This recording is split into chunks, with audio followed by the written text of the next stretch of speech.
Un asesino misterioso acecha a Estados Unidos. Esta es una de las epidemias más grandes que golpeó a la nación. Sus habitantes están aterrorizados.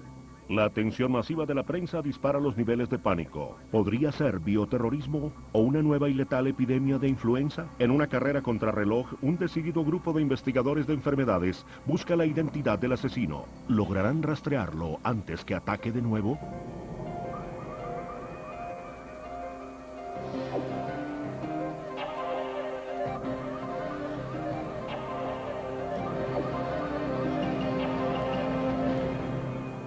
Investigación sobre epidemias. Misterio en Filadelfia.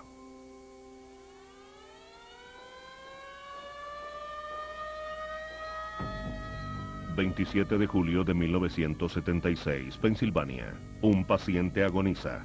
Sus pulmones están llenos de fluido y tiene fiebre muy alta. ¡Doctor! El doctor está aquí.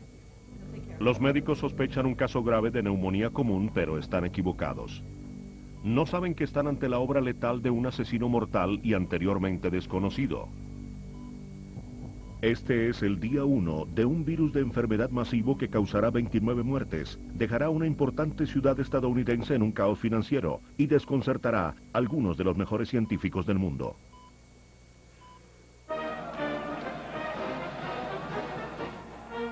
La historia comienza una semana antes en Filadelfia. Julio de 1976. La nación más poderosa del mundo celebra 200 años de libertad y prosperidad. Miles de personas se lanzan a las calles. El mundo observa con admiración. En este año del bicentenario, Filadelfia, la ciudad natal del sueño americano, es un lugar para visitar.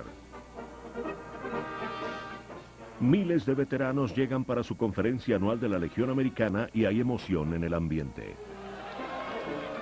Joseph Adams, veterano de la Guerra de Corea, está entre los primeros en llegar. Hicimos un fantástico desfile que atrajo a una gran multitud. No sé si se pueda dar un número acertado, pero sé que pasaba de 5,000. La paso bien a donde quiera que vaya, y allá la pasé muy bien. Vengan, hay fiesta. Allá vamos. Espero una sorpresa. Yo también. Les traje esto. Buena sorpresa, sí. Disfrútenlo. Es la mejor sorpresa que he tenido. Salud. Por los soldados que no regresaron. Charles Chamberlain, otro veterano de la Guerra de Corea, está de fiesta con sus antiguos amigos. Qué bueno verte. Henrietta, esposa de Charles, lo acompaña a la convención. Tu turno. Era la primera vez que mi esposo y yo asistíamos a una convención. Había una fiesta cada noche. Todas las noches celebrábamos y bebíamos. Fue muy divertido y la pasamos bien. Reparte ya. Pero estos alegres inocentes no están solos. ¿Cuándo saldremos? Un asesino oculto los acecha.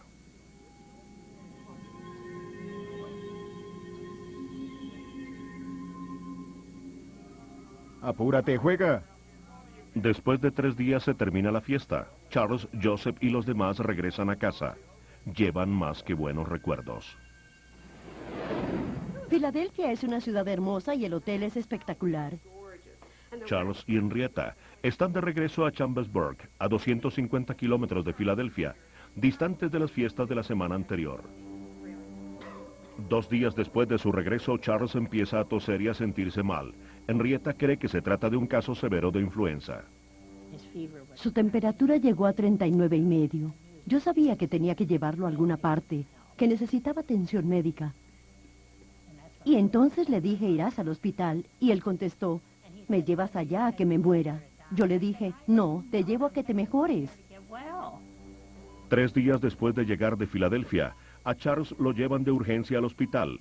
Los médicos diagnostican influenza severa y le formulan penicilina.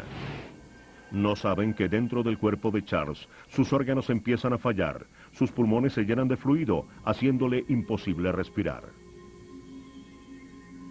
Dentro de sus pulmones, unos organismos letales se multiplican a una velocidad alarmante y pasan a su sangre. Son resistentes a todo lo que los médicos ensayan.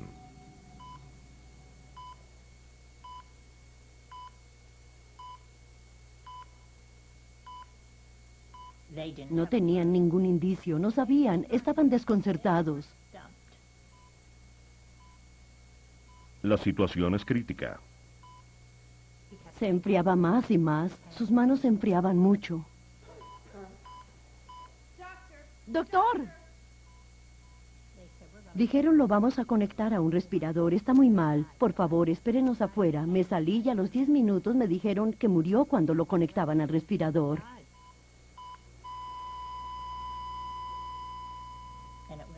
Fue un golpe muy fuerte. Acababa de llevarlo. Él bromeaba conmigo y de pronto murió. Charles tenía solo 47 años. Hacía una semana era la vida y el alma de la fiesta en Filadelfia. El daño pulmonar masivo que sufrió es típico de una muerte por neumonía común. Los médicos no tienen razón para creer que murió de otra cosa. No se dan cuenta que la situación se repite en diferentes partes del estado.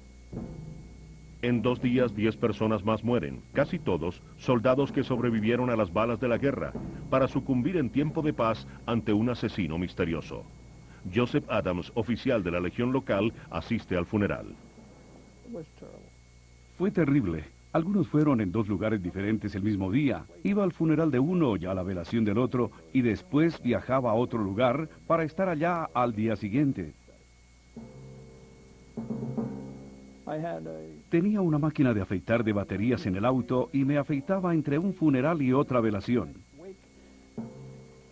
Diseminados como estaban a través del estado, nadie relaciona sus muertes, excepto Joseph. Está intranquilo. Tantas muertes dentro de un grupo de hombres saludables no tiene sentido. Desesperado, trata de dar la voz de alarma. Llamé al Departamento de Salud de la ciudad de Filadelfia ese domingo por la noche y la respuesta de la persona que contestó fue: tendrá que llamar mañana a las 9 de la mañana. La oficina no está abierta en este momento. Le dije: señora, ¿usted no se da cuenta que esta es una verdadera emergencia? Tengo que hablar con algún médico. Ella me dijo: creo que aquí no tendrá respuesta. Abrimos mañana a las 9 de la mañana, y colgó el teléfono.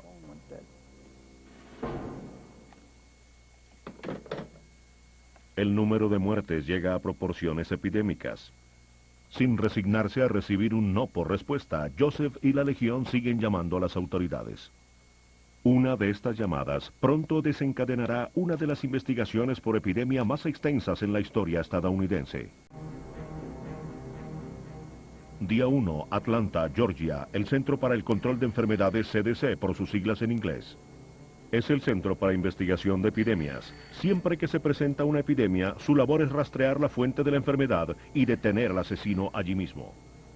David Sencer, director de operaciones de enfermedades globales, llega al trabajo.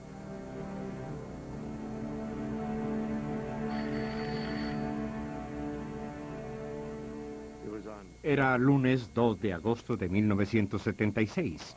Caminaba por el corredor y uno de los jóvenes epidemiólogos me dijo: ¿ya sabes de las muertes en Filadelfia por una neumonía tipo influenza? Yo le dije: ¿qué? Empezaron a ponerme al tanto. Era la primera noticia que tenía. Sencer llama a su principal investigador de enfermedades, el doctor David Fraser. Le encomienda la labor de dirigir la investigación. Esa tarde, David Sencer convocó una reunión de las personas del CCD que sabían algo relacionado con lo que sucedía en Pensilvania. Se revela un escenario del fin del mundo. Los científicos de los laboratorios del CDC investigan casos de un desconocido virus de influenza en New Jersey que infectó a cientos de personas en pocas semanas. Se llama influenza porcina y es similar al virus de influenza que recorrió el mundo en 1918 matando a millones de personas. ¿Podría este asesino en Pensilvania ser el mismo? Existía una real preocupación de que esta nueva cepa se propagara como la cepa de 1918 y causara cientos de miles de muertes.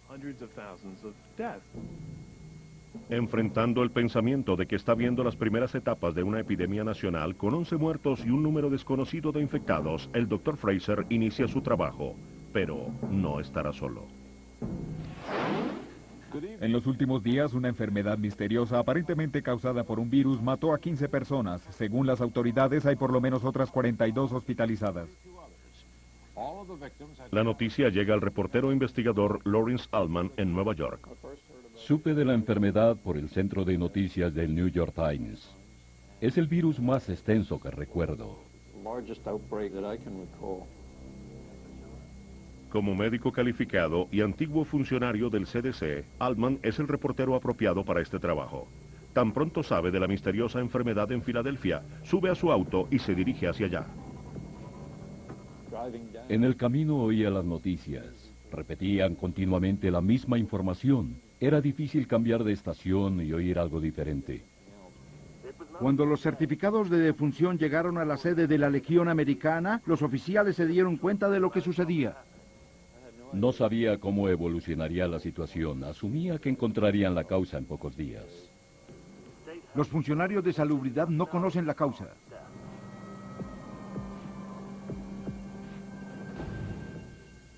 Día 2. 4 personas más mueren, elevando el total a 15. El doctor David Fraser llega a Pensilvania iniciando la investigación. Antes que pueda siquiera empezar a pensar en la enorme tarea que le espera, lo asedia la prensa ansiosa de noticias.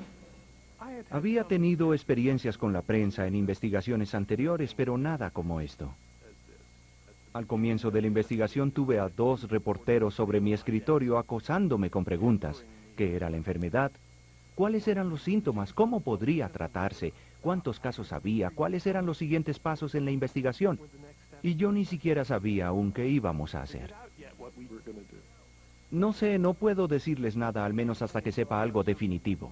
Sí, pero... Una versión diferente sería irresponsable. ¿Y en la conferencia de prensa? Seguimos la historia y creo que es la forma como funciona la ciencia y el periodismo. Creo entonces que fue un reflejo de espejo de cada uno sobre el otro.